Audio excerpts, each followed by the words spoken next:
Yiga Oluganda mugabo tikidde. Balungi abatulaba mbaniza mu katundu kaffe kano akayiga Oluganda mu mawulire agabutikidde ku Bukedde TV. Mpisa yaffe obutava ku nsonga nga situmaze kugiwumbawumba nga tulaga olulimi olwekuusa ku nsonga eyo, n'olwaliro bwe tugenda okukola tugenda kutunuulira olulimi olugendera ku bisige.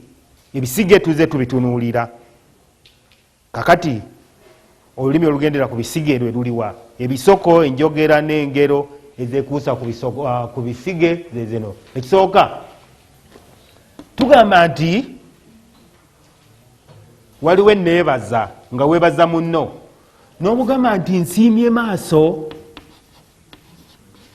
nsiimya oba nsiimye maaso, ebisige bisamba ndege.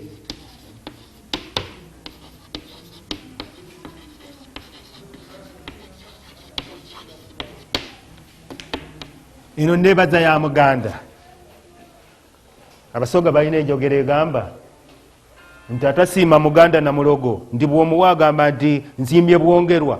N'olwekyo Omuganda bw'aba yakusiimye olw'ekintu ky'omukoledde neeyambisa ebigambo eby'enjawulo ebiwaana ky'omuwadde, wejjuukiriza tosigaza kantu. Kakati emu ku ngeri gye tweyanzaamu tugamba nti nsiimye amaaso oba nsiimye maaso, ebisige bisamba ndege. Eyo nneebaza ya Muganda. Bayinza okwebaza mu ngeri efaanana bw'etyo ne bwe zibeera ssente n'otazitunguza mannyo okwongera okuwa omuntu oyo akuwadde. Mwebale nnyo.